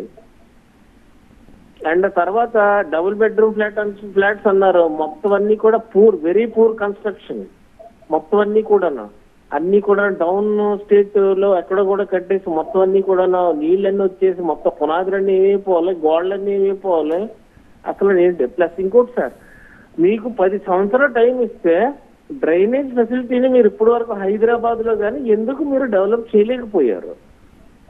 హైదరాబాద్లో డెవలప్ చేశాం కాబట్టే ఈరోజు ఇక్కడ మేము అన్ని సీట్లు గెలిచినామండి. హైదరాబాద్లో డెవలప్మెంట్, రోడ్లు కానీ, టూరిజం ప్లేసెస్ కానీ, లేకపోతే హైదరాబాద్ ప్రజలకు ఏం కావాలి, శాంతి భద్రతలు కావాలి ఇంపార్టెంట్గా, తర్వాత విద్యుత్ కావాలి, ఇవన్నీ కూడా మేము ఇచ్చినాం. ఇక్కడ కార్మికులకి వలస జిల్లాల నుండి, వివిధ జిల్లాల నుండి వచ్చినటువంటి వారికి చిన్న చిన్న పరిశ్రమలలో వారికి ఉద్యోగాలు దొరకాలి, అవన్నీ కూడా మేము కల్పన చేసినాం. ఐటీ సెక్టార్ని డెవలప్ చేసినాం. అందుకే హైదరాబాద్లో చూడండి మీరు ఒక్క సీటు గెలవలేదు కాంగ్రెస్ పార్టీ. సరే, డెఫినెట్గా రాబోయే కాలంలో కాంగ్రెస్ పార్టీ ఏం చేస్తుందో వేచి చూడాల్సినటువంటి అవసరం ఉంది, తప్పకుండా వేచి చూస్తాం. కానీ అందరూ కూడా ఈ ఈర్ష్యా ద్వేషం అనేది బాగా డెవలప్ చేసినట్టుగా అనిపిస్తుంది కేసీఆర్ గారి కుటుంబం మీద. ప్రతి ఒక్కరు కాలర్ మాట్లాడడం ఇదంతా కూడా అంటే ఒక సీఎం ప్రసంగం ఈరోజు అదే ధోరణిలో సాగింది కాబట్టి వారు ఆ రూపంలో అడుగుతూ ఉన్నారు. కానీ డెఫినెట్గా దేర్ ఓన్ టాలెంట్ అండి. సో ఎవరి టాలెంట్ ఇప్పుడు వారి కాంగ్రెస్ పార్టీలో రాహుల్ గాంధీ గారు, ప్రియాంక గాంధీ గారు, సోనియా గాంధీ గారు వాళ్ళు ఎక్కడ పోటీ చేస్తూ ఉన్నారండి? అమేథీలో, రాయబరిలో. ఎక్కడి కాన్స్టిట్యున్సీలు అండి? యూపీలో వారి తాతల నాటిది, ముత్తాతల నాటి మునిమన్మడు కూడా అక్కడే పోటీ చేస్తూ ఉన్నాడు. కేటీఆర్ గారు పోటీ చేసిన సిరిసిల్ల కేసీఆర్ గారు పోటీ చేసింది కాదు కదా, కవిత గారు చేసింది నిజామాబాద్ కదా, అక్కడ కేసీఆర్ గారు పోటీ చేసింది కాదు కదా. ఇవాళ జగన్ గారు చేసిన వారి తండ్రి యొక్క కాన్స్టిట్యున్సీ పులివెందుల, ఇవాళ మన బాబు గారి దగ్గర, అక్కడ మన ఎన్టీ రామారావు గారి దగ్గర వారి తనయులు వీళ్ళందరూ హిందూపూర్లో చేయడం, అట్లా ఈ రకంగా రాలేదండి. ఇది వారసత్వం అనడానికి కూడా వీల్లేదు. ఉద్యమ కాలంలో ఇదే కేటీఆర్ గారిని ఇప్పటికీ కేసులు, రైల్వే కేసులలో మౌలాలి రైలు పట్టాల మీద కలిసి ఎండలో కలిసి కూర్చొని తిన్నాం. ఒకసారి గోల్కొండ పోలీస్ స్టేషన్లో మా ఇద్దరిని కూడా డీసీఎంలో తీసుకుపోయి ఎత్తేస్తే డే అంతా ఉన్నాం మేము, మార్నింగ్ నుంచి ఈవినింగ్. తెలంగాణ ఉద్యమంలో పోరాడినారు, ఆ తర్వాత ఎమ్మెల్యేగా రాణించినారు, ఆ తర్వాత మంత్రిగా రాణించినారు. దీనికి ఈ కుటుంబానికి ఒక ఈర్ష్యా ద్వేషాలని నెలకొల్పడం అనేది, వారి టాలెంట్ ఉంటే రావద్దా ఈ రాజకీయ రంగంలో? ఒక రాజకీయ నాయకుడి పిల్లలు ఒకవేళ ఈ రంగంలోకి రావాలనుకుంటే రావద్దా? ఇలా 10 ఎకరాల వ్యవసాయం ఉంటే తన కొడుకులో తన పిల్లలో పోయి ఆ వ్యవసాయం చూసుకుంటుంటే తండ్రి మురుస్తాడు, కొంత ప్రయోజనం చేకూరుతుంది. మరి వారికి చేదోడు వాదోడుగా ఉంటే తప్పేముంది చెప్పండి? సో దాంతోనే మొత్తం ఏదో రాష్ట్రంలో ఉన్న 119 కూడా ఒకటే కుటుంబం ఉన్నట్టుగా వారు మాట్లాడుతూ ఉన్నారు. సో అది కంప్లీట్ ఈర్ష్య, ద్వేషం, అసూయ ఇవన్నీ కూడా బాగా చెప్తా ఉన్నారు. రైట్. శ్రీనివాస్ గారు, అంటే ఇంతకుముందు అంటే ఎలక్షన్స్ ముందు కూడా ఈ క్వశ్చన్ అడిగితే బీఆర్ఎస్ నేతలు అంటే డెవలప్మెంట్ గురించి మాట్లాడితే సిటీలో డెవలప్మెంట్ కనిపిస్తుంది, ఫ్లైఓవర్స్ కానీ లేకపోతే మెట్రో కానీ లేకపోతే ఐటీ బిల్డింగ్స్ ఆల్ దాట్. అందుకని అంటే మీకు 100% మీకు సిటీలో విన్నింగ్ వచ్చింది. బట్ యాక్చువల్గా పథకాలు అంటే హామీలు కానీ రూరల్ని అట్రాక్ట్ చేస్తుంది. బట్ రూరల్ ఎందుకు ఓడిపోయిన ఒక అనాలిసిస్ తీసుకుంటే I just want to know. ఇప్పుడు పథకాలన్నీ కాంగ్రెస్ పార్టీ అబద్ధాలు చెప్పింది కదా. 2 లక్షల రుణమాఫీ, ఇవాళ ప్రతి మహిళకి 2,500 రూపాయలు, ఇవాళ పెన్షన్ మాకంటే డబ్బులు ఇస్తామని, లేకపోతే ఇంకోటి ఏదో చేస్తామని, ఈ రకంగా చేయలేదు అనుకుంటున్నారు. కానీ వాళ్ళు ఎక్కిస్తా అంటారు కదా, అంటే చేయలేకపోతే కాంగ్రెస్ అని అనుకుంటున్నారు. తప్పకుండా, ఎందుకంటే కర్ణాటక మోడల్ ఉంది, రాజస్థాన్ మధ్యప్రదేశ్లో ఓడిపోయింది, దేశమంతా ఓడిపోతా ఉంది. ఇవాళ 28 రాష్ట్రాలలో 2-3 రాష్ట్రాలలో ఉంది కాంగ్రెస్ పార్టీ. ఎందుకు ఉంది అంటే ఈ రకంగానే అబద్ధాలు చెప్తారు, గవర్నమెంట్కి వస్తారు, ఏం చేయలేకపోతారు. సో అనేక విషయాలు ఉంటాయి. ఇప్పుడు నేను రాజకీయం చేయొద్దు అని మాట్లాడట్లేదు, కానీ ఇప్పుడు ఢిల్లీకి ఎంత కప్పం కడతారు, పౌర విమానయాన శాఖ ఢిల్లీకి ఇవాళ ఎన్ని గవర్నమెంట్ ఖర్చు వస్తుందో. ఇప్పుడు ముఖ్యమంత్రి గారు ఇప్పుడు చూడండి, ఈ నెలలో 3-4 సార్లు పోయి వస్తారు. సో మంత్రులు పోయి వస్తారు, వారి నిర్ణయాలన్నీ ఢిల్లీ వేదికగా జరుగుతాయి. ఎంత ఎక్స్పెండిచర్ పెరుగుతుంది, ఆత్మగౌరవం లోపిస్తుంది అని గత చరిత్ర చెప్తుంది. దానికి భిన్నంగా వీరు రేవంత్ రెడ్డి గారు ఇప్పుడు సీఎం గారు చేస్తారు అంటే వెల్కమ్ చేద్దాం. కానీ గత చరిత్రనైతే మనసులో ఉంటుంది కదా మాకు, దాన్ని చెడిపేసుకోలేం కదా. కాంగ్రెస్ అనగానే అదే చరిత్రలో ఉంటుందేమో అని. సో పాత సీసాలో కొత్త సారలాగా రేవంత్ రెడ్డి గారు ఉన్నారు, కానీ మరి సీసా లేబుల్ అయితే అదే కాబట్టి చూద్దాం, దాన్ని వేచి చూడాల్సిందే. రైట్. ఇంకొక question, don't take it to heart Srinivas గారు. యాక్చువల్గా అంటే అనాలిసిస్ లో భాగంగా మనం ఇప్పుడు కొత్త ప్రభుత్వం గురించి ఎంత మాట్లాడుకుంటాం. సో టీఆర్ఎస్ నుంచి ఎప్పుడైతే బీఆర్ఎస్ మారిందో, అంటే టీ ఎప్పుడైతే తొలగిపోయిందో ప్రజలు కొంచెం డిటాచ్ అయ్యిండ్రు అన్న ఒక ఒపీనియన్ ఉంది. వ్యక్తిగతంగా నాకు కొంత భావన ఉంది. టీఆర్ఎస్ అనేది అసలు ఇప్పటికీ నోరు వల్లవేస్తున్నట్టు బాగా ప్రజలలో సామాన్య ప్రజలకి, అంటే కలుపుగూళ్ళకు పోయేటటువంటి మహిళ కూడా టీఆర్ఎస్ మాది, టీఆర్ఎస్ మా పార్టీ అనేది కొంత ఉంది. సో కాకపోతే దేశ రాజకీయాలలో ఇప్పుడు తెలంగాణ గుణాత్మకమైన మార్పు తెచ్చినాం. దేశ రాజకీయాలలో ఇటువంటి నాయకులు రావద్దనేముంది? ఇప్పుడు ఒక మోడీ గారు వచ్చినారు, ఒక పివి నరసింహరావు గారు తెలంగాణ నుంచి పోయి మంచి పేరు తెచ్చుకున్నారు. సో ఒకటే జన్మలే కదా ఏది చేయాలన్నా. సో కేసీఆర్ గారు కూడా మరి ఆ కాలిబర్ ఉన్నప్పుడు ఒక రాష్ట్రాన్ని పార్లమెంట్ వేదికగా తీసుకొచ్చినప్పుడు రేపు దేశంలో కూడా రాజకీయాలు చేయాలి కాబట్టి టెక్నికల్గా తెలంగాణ పేరుతో పోతే వేరే రాష్ట్రాలలో ఇది లేదు కదా. సో కాబట్టి ఆ ఉద్దేశంతో చేసిందే తప్ప మేమేదో తెలంగాణను విస్మరించడానికి చేసినటువంటిది కాదు. అంటే టీ నానినంత ఇంకా బి నానలేదు. యా, అది కూడా చేయాల్సింది. కరెక్ట్. యా, అంటే ఆ డిటాచ్మెంట్ అంటే కన్వే చేయలేకపోయినా ఆ పేరు అంతే కదా. కొంత తెలంగాణ అనగానే బాగా ఈ 60 ఏళ్లలో తెలంగాణ తెలంగాణ తెలంగాణ అది పోరాటం కావచ్చు, ఏదైనా కావచ్చు. సో ఎప్పుడు కూడా ఈ నిజంగా కూడా అన్రెస్ట్ ఉన్నటువంటి ఈ భారతదేశంలో అన్రెస్ట్ ఉన్నటువంటిది 60 ఏళ్ళుగా అన్రెస్ట్ ఉన్నటువంటి ప్రాంతం ఏదైనా ఉందంటే తెలంగాణ. 1952లో గొడవలే, సాయుధ పోరాటం అప్పుడు గొడవలే, నిజాం సర్కార్ అప్పుడు, రజాకార్లు అప్పుడు గొడవలే, ఆ తర్వాత కాసు బ్రహ్మానందరెడ్డి కాల్పులు, ఆ తర్వాత 70sలో జయాంధ్ర మూమెంటు, ఆ తర్వాత చెన్నారెడ్డి గారి టైంలో మూమెంటు. ఇప్పుడు మేము కొంత శాంతియుతంగా మూమెంట్ని తీసుకొచ్చినాం. ఇది పోవడానికి కొంత తరం మారాలి. ఇంకొక 30 ఏళ్ళు అయితే కానీ కొంత తెలంగాణ కూడా కొంత స్వాంతన చేకూరేటటువంటి. రైట్. శ్రీధర్ రెడ్డి ఉన్నారు న్యూ జెర్సీ నుంచి. శ్రీధర్ రెడ్డి గారు. సార్ నమస్తే సార్. ముఖ్యంగా ఇప్పుడు ఆ బీఆర్ఎస్ నుంచి టీఆర్ఎస్ గా ఎందుకు మార్చారు సార్? అంటే అది తెలంగాణ అనే పేరే తొలగించేసరికి ప్రజల్లో నిజంగా ఎందుకో లింక్ పోయిందేమో అనిపించింది. నేను అట్లా అనుకోవట్లేదు. తెలంగాణ ప్రజలకి ప్రేమ ఎక్కువైపోయింది కేసీఆర్ గారి మీద, టీఆర్ఎస్ మీద. సార్ ముఖ్యంగా సెకండ్ పాయింట్ ఒకటి ఉంది సార్. మీరు ఇందాక మాట్లాడుతూ ఈర్ష్య అసూయ అన్నారు. దేవుడు కొన్ని వరాలు ఇచ్చాడు మనిషికి, ఏంటంటే ఈర్ష్య అసూయ ద్వేషము కోపము ఇలాంటివి. కాబట్టి ఇప్పుడు మన కుటుంబం బాగుపడకపోయినా పర్వాలేదు, పక్కింటోడు బాగుపడితే చూడలేరు. ఇది మనిషిలో ఉన్నటువంటి కామన్ హ్యూమన్ సైకాలజీ. కాబట్టి కేసీఆర్ కుటుంబం బాగుపడి రాష్ట్రంలో ఉన్నటువంటి కుటుంబాలలో ఉద్యోగాలు లేకపోయేసరికి ఏమైందంటే, అమ్మ వాళ్ళు బాగున్నారు, వాళ్ళు ఇల్లు కట్టుకున్నారు, మనకి ఇల్లు లేదు, వాళ్ళకి ప్రగతి భవన్ వచ్చింది, మనకేం ఉద్యోగం లేదు అనే ఒక ద్వేషము అసూయ ఒక 6-7 జిల్లాల్లో బాగా వ్యతిరేకత ఉందండి. మీరు ఒక సర్వే చేయించాలి సార్. యాక్చువల్ ఏంటంటే ఒక 6-7 జిల్లాల్లో సర్వే చేయించండి. ఫ్రాంక్ గా హానెస్ట్ గా చెప్తున్నాను, ఎందుకు ఇంత వ్యతిరేకత వచ్చింది అన్నది మీరు ప్రజలతో డైరెక్ట్ గా మీరు సర్వే చేయించండి. కొన్ని వాస్తవాలు వింటే చాలా ఆశ్చర్యపోతారు. అది కేవలం అసూయ ద్వేషము ఈ ఈర్ష్య ఇవి చాలా ఉంటాయి. దాని గురించి ఏమంటారు? అంటే ఆ రోగాలు తొందరగా అంటుకుంటాయి. టీఆర్ఎస్ విషయంలో ఏంటంటే ఆ పేరు మీరు అన్నట్టు నానలేదు అనేది కరెక్ట్ సెంటెన్స్ ఒకటి. రెండోది ఏంటంటే కేసీఆర్ గారి మీద తెలంగాణ ప్రజలకు ఎనలేని ప్రేమ అండి.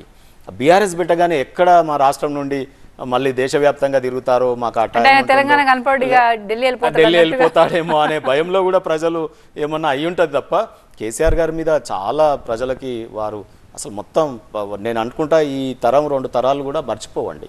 రాష్ట్రం అసలు ఎంత కష్టాలు పడ్డ తెలంగాణ తీసుకురావడం అంటేనే తెలంగాణ రాష్ట్రాన్ని సాధించడమే ఒక గొప్ప విషయం అండి. సో ఆ తర్వాత 10 ఏళ్ళు మేము పరిపాలనలో తీసుకొచ్చిన అనేక రకమైన మార్పులు. సో డెఫినెట్గా రేపు రాబోయే కాలంలో మనకు తెలుస్తుంది కదా, కంపారిజన్ ఇప్పుడు బయటపడుతుంది కదా. నేను అంటే వాళ్ళు మా ఇది కావాలని కాదు, కాంగ్రెస్ పార్టీ కూడా స్థిరమైన పాలన అందించాలని, శాంతి భద్రతలు కాపాడాలని, తెలంగాణ డెవలప్ కావాలని కోరుకుంటున్నా. ఎందుకు కోరుకుంటున్నా? నేను కేసీఆర్ గారి ఆశయమైనా, ఇంతకుముందే చెప్పాను, అంబేద్కర్ ఆశయమైనా, గాంధీజీ గారి ఆశయాలైనా ఆ ఆశయాలని కొనసాగితే చాలు అనుకుంటాం. అట్లనే కేసీఆర్ గారి ఆశయం కానీ బీఆర్ఎస్ పార్టీ ఆశయం కానీ తెలంగాణ శ్రేయస్సు బాగుండాలి, తెలంగాణ యొక్క సంక్షేమం బాగా నడవాలని మేము కోరుకుంటున్నాం. ఆ ఆశయాన్ని వాళ్ళు నెరవేర్చినా మేము స్వాగతిస్తాం. మా ఆశయాలు నెరవేరాలి, అల్టిమేట్గా తెలంగాణ ప్రజల యొక్క ఆశయం నెరవేరాలి. సో అది వారు చేసినా సంతోషపడతాం. మేము అటువంటిది ఏం లేదు. హుందాగా మంచి ప్రతిపక్షంగా ప్రజలు కూడా చాలా తీర్పు కూడా చాలా అమోఘంగా ఇచ్చినారు, 39 మెంబర్స్తో ఇచ్చినారు.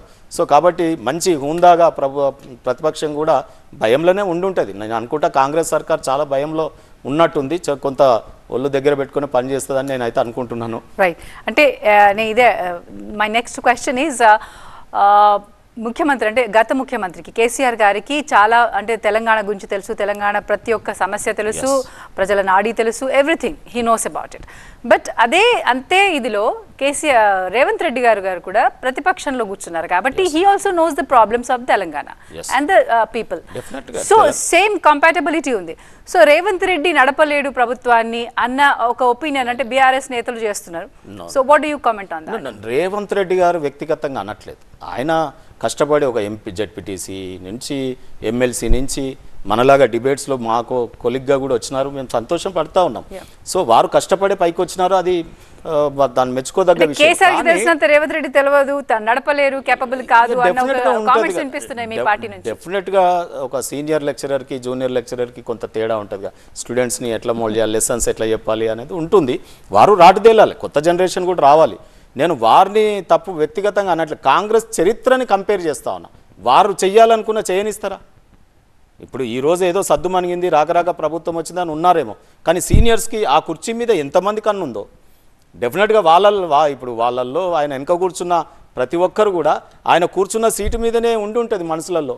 సో అది మా భయం. కాంగ్రెస్ పార్టీ గత చరిత్ర 356 ఆర్టికల్ ఎన్నిసార్లు ఉపయోగించినారు, మనం ఎన్ని ప్రభుత్వాలను కూలదోసినారు, ఎన్నిసార్లు ముఖ్యమంత్రులను మార్చినారు.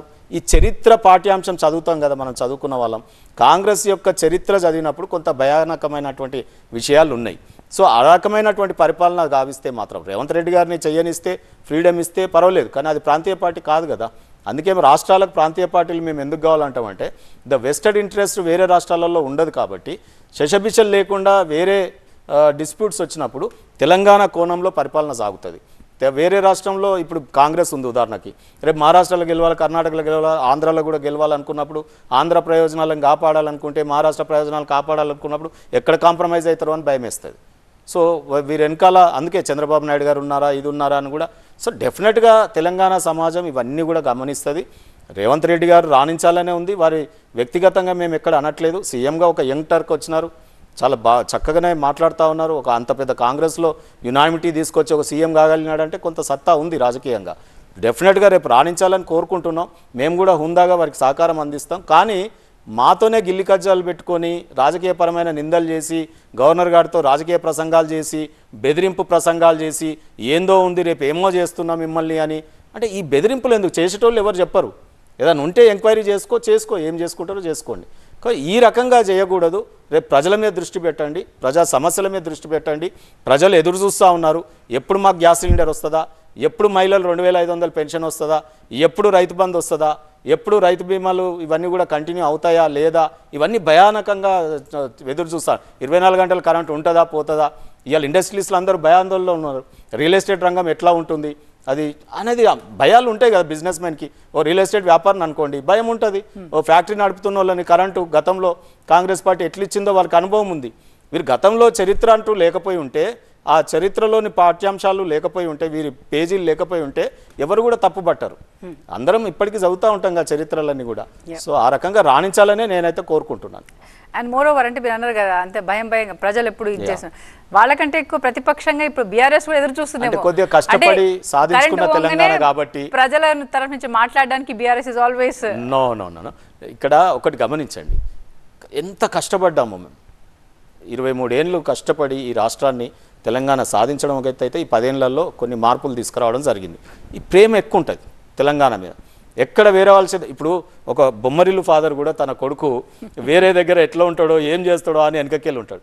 Is like A father. KCR అనేది తెలంగాణకి ఇంకా ఫాదర్. సో కాబట్టి కొంత వారికి ఆ రకమైన భయాందోళనలు ఉంటాయి, డెఫినెట్గా ఉంటాయి కష్టపడి సాధించుకున్న తెలంగాణ మీద. అది ఉండడం తప్పు కాదు కదా. సో డెఫినెట్గా రేపు చెయ్యండి, మీరు మంచి పనులు చేయండి. మేము సహకరించకపోతే మళ్ళీ ప్రజలు తేలుస్తారు కదా. సో జస్ట్ మేము గట్టి ప్రతిపక్షంగా ఉండాలని కోరుకుంటాం. వారు ఆ రోల్ ఇచ్చారు.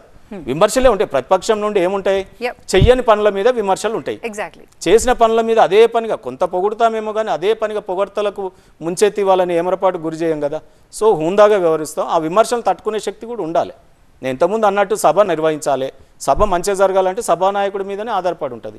సభానాయకుడు ఎంత ఒదిగి ఉంటే అంత రేపు రాబోయే కాలంలో వరకు మంచిగా జరుగుతుంది. ఎగ్జాక్ట్లీ. కంటిన్యూయింగ్ దిస్ అంటే ప్రతిపక్షం అంటే ఒక వాచ్ డాగ్ లాగా, అంటే ఎక్కడన్నా రాంగ్ అయితే వెంటనే అక్కడ ఫోకస్ చేయడానికి ప్రభుత్వం పనిచేస్తున్న తీరు మీద మీరు ఎప్పుడు ఒక కన్నేసించారు. సో నిజంగా అంత ఖచ్చితమైన ప్రతిపక్ష పాత్ర న్యాయంగా బీఆర్ఎస్ చేస్తుంటుందా? అండ్ ప్రభుత్వం పనిచేస్తుంటే పని చేయనిస్తుంటుందా? ప్రభుత్వం పనిచేస్తుంటే చేయనిస్తుంది. అది మా ఆశయం. తెలంగాణ డెవలప్మెంట్ అనేది మా యొక్క ఆశయం. మా ఆశయం నెరవేరుతున్నప్పుడు మేము ఎందుకు చేస్తాం? ప్రజలు ఊకుంటారా? సో డెఫినెట్గా వీ నో ఎవ్రీథింగ్. ఈరోజు కేసీఆర్ గారి అనుభవం కానీ, హరీష్ రావు గారి అనుభవం, కేటీఆర్ గారి అనుభవం తక్కువ అనుభవం ఏం కాదు. సో కొట్లాడి తెచ్చుకున్న రాష్ట్రం 10 ఏళ్ళు పరిపాలించినాం కాబట్టి, ఒక చిన్న చంటిపాపను చూసినట్టుగా తెలంగాణని మనం చేసినాం కాబట్టి, ఇప్పుడే నడకలు స్టార్ట్ అయ్యేటటువంటి టైంలో వారి చేతిలో పెట్టినాం. డెఫినెట్లీ బిడ్డకు 10 ఏళ్ళు వచ్చినాయి. అంటే 10 ఏళ్ళు వచ్చినాయి, అందుకే నడుస్తుంది. ఇంకా అయితే 15 ఏళ్ళు ఒక 20 ఏళ్ళు వచ్చి ఉంటే ఏంటంటే మేజర్ అవుతుండే. అప్పుడు ఎవరు సీఎం అయినా మాకు పెద్దగా ఫైనలీ అంటే with affection towards Telangana people. కాబట్టి what Telangana people need now అంటే ప్రజలకి, తెలంగాణ ప్రజలకి కావాల్సింది ఏంటంటే మీ తరఫు నుంచి ఒక పాయింట్స్ తీసుకోవడానికి, బికాస్ ప్రభుత్వాన్ని కూడా మేము క్వశ్చన్ చేయడానికి మా దగ్గర నుంచి కూడా ఉండాలి. కాబట్టి వాట్ తెలంగాణ నీడ్ కొంత ప్రియారిటీస్ ఉండే అండి. మీరు చక్కటి ప్రశ్న అడిగినారు. విద్యుత్ విషయంలో కానీ, వ్యవసాయం కానీ, ఇటువంటి అనేక రకాలు ఐటీ సెక్టర్ కానీ ఇవన్నీ చేసినాం. ఇప్పుడు ఏంటంటే విద్యా వైద్యం మీద ఫోకస్ చేయాలి. That is my personal interest also. So అసలు ప్రజలు ఎదుర్కొంటున్నటువంటి ముఖ్య సమస్య విద్యా వైద్యం. పిల్లల్ని చదివిస్తాను అని అన్నప్పుడు రోడ్డు మీద గుడిసేసుకొని బ్రతికే పేరెంట్స్ కూడా, కూలీనాలు చేసుకున్న పేరెంట్స్ కూడా ఈ దేశానికి భావిభారత పౌరుల్ని అందిస్తాము, ఎడ్యుకేటెడ్ అందిస్తామని వారు చదివించడానికి స్కూల్కి పోయినప్పుడు ఇమీడియట్ అడ్మిషన్ రావాలి. సో దీనికి మళ్ళీ ఇన్ఫ్లుయెన్సెస్ ఉండకూడదు. ఎమ్మెల్యే దగ్గరికి పోతే సీట్ రావడం, స్కూళ్ళల్లో చైతన్య నారాయణ లాంటి కాలేజెస్లో ఎవరైనా లీడర్ ఫోన్ చేస్తే ఫీజు తగ్గడం, లేకపోతే అమాయకుడైతే మామూలు సిటిజన్ అయితే వారికి కామన్ ఫీజు తీసుకోవడం, ఇవన్నీ ఇది విద్య మీద కొంత ఫోకస్ చేయాల్సినటువంటి అవసరం ఉంది. వైద్యం కూడా నేనేమంటానంటే ఈ కార్డులు, ఆరోగ్యశ్రీ, జర్నలిస్టులు పవర్ ఉంది కాబట్టి మాకు ఫ్రీ హెల్త్ అనడం, ఎమ్మెల్యేలు అడగడం, నోరున్న వాళ్ళందరూ ఇప్పుడు ప్రభుత్వ ఉద్యోగులు అడగడం, మరి సామాన్యమైన ప్రజలు ఏది బీద ప్రజలు అసలు వాడు మానవుడైతే చాలు ప్రభుత్వ దవాఖానకు పోతే ట్రీట్మెంట్ చేయాలి. ఇంకా వానికి కార్డు ఎందుకండి, ఐడెంటిటీ ఎందుకు, వాడు మనిషా కాదా చూసుకో, అని రోగం ఏందో చూడండి, విద్య చేయాలి. ఈ రెండు రావాలని నేను కలలుగా అంటున్నా. ఇట్ ఈస్ మై అంటే నాకు కూడా వ్యక్తిగతంగా దీని మీద చాలా తెలంగాణ పౌరుడిగా అదే అర్హత. ఎస్, ఈ తెలంగాణలో ఈ రోజు ఈ ప్రభుత్వం కనుక విద్యా వైద్యం మీద కొంత ఫోకస్ చేయాలి. మేము ఆల్రెడీ కొంత పునాది పడింది, ఏది మన ఊరు మన బడి ద్వారా, లేదా జిల్లాకు ఒక వైద్య విద్యాలయం సెంట్రల్ ఇవ్వకపోయినా మనం పెట్టుకున్నాం. సో అవన్నిటిని కూడా లాంచ్ చేసి ఒక మల్టీ స్పెషాలిటీస్ హాస్పిటల్ హైదరాబాద్ సరౌండింగ్లో ఇవి ఖచ్చితంగా రావాలి. దీంట్లో ఎవ్వరం కూడా మనం తప్పు పట్టాల్సినటువంటి విధి లేదు. దాంట్లో రాణిస్తాడని రేవంత్ రెడ్డి గారికి దాని మీద దృష్టి సారించాలని నేను అప్పీల్ చేస్తాను. Even I agree with you because విద్యా వైద్యం is a basic need at present to the people of Telangana. చదువుతామని రావడమే బీద ప్రజానికం గొప్ప విషయం అండి. అసలు మేము చదివిస్తానని ఆ పేరెంట్స్, ఒక రిక్షా దొక్కేవాడు నేను చదివిస్తాను అని చెప్పి రావడం, ఆ రెండు ప్రభుత్వం కనుక తీసుకుంటే ఇంకా చింత లేదు ప్రజకి. దానికి నేను ఏమంటున్నా అంటే లోకల్ స్కూల్స్ అమెరికా సిస్టమ్ ఉంది చూడండి. ఒక మున్సిపాలిటీలో ఉన్నటువంటి ఏదైతే ఆధార్ కార్డులో రెసిడెన్షియల్ అడ్రస్ ఉంటుందో ఆ లోకల్లోనే సీట్ దొరకాలి. సో జనాభా ప్రాతిపదికన స్కూళ్ళ నిర్మాణం జరగాలి లోకల్ బాడీస్ ద్వారా. సో అది చాలా ఉన్నాయి, అవన్నీ కూడా ఒక డాక్యుమెంట్ కూడా తయారు చేస్తున్నాను. సూచించండి, డెఫినెట్గా ఒక డాక్యుమెంటే తయారు చేస్తున్నాను. ఎందుకంటే నేను ఒక టీచర్ కొడుకుని, నాకు విద్య మీద చాలా ఇంట్రెస్ట్ సబ్జెక్ట్ కూడా. సో రాబోయే కాలంలో తప్పకుండా ప్రభుత్వానికి కూడా నేను రేవంత్ రెడ్డి గారిని కూడా కలిసి విద్యా వైద్యం మీద వారికి ఒక డాక్యుమెంట్ ఇస్తా. ఎంబీసీల మీద కూడా ఒక డాక్యుమెంట్ తయారు చేసిన వారిని కలిసి ఇస్తాను. మరి చూద్దాం, వారు ఎంబీసీ మంత్రినే చేస్తా అన్నారు, మరి ఆ మంత్రిత్వ శాఖ చేస్తారా? అంతకన్నా ఎంబీసీలకు చేసేటటువంటి మంత్రిత్వ శాఖ అంటే చాలా గొప్ప విషయం. ఈ రిఫార్మ్ కనుక వస్తే మీ ద్వారా డెఫినెట్ గా నాకున్న ఆలోచనల అనుభవం వచ్చింది కదా కేసీఆర్ గారు, చరిత్రలో మీ పేరు ఉంటుంది. డెఫినెట్ గా తొలి ఎంబీసీ కార్పొరేషన్ చైర్మన్ కేసీఆర్ గారి ఆశీర్వాదంతో అయినాను కాబట్టి వారి యొక్క ఆశయాలను నెరవేర్చడానికి నేను ఇంకా కష్టపడతాను. రైట్, నేతలు ఎవరైనా ప్రజల సంక్షేమాన్ని చూడడమే వాళ్ళు కోరుకునేది కాబట్టి we wish the same. Thank you Srinivas గారు ఫర్ యువర్ వాల్యుబుల్ టైం. ఇది ఈరోజు వారధి. చూస్తూనే ఉండండి TV9.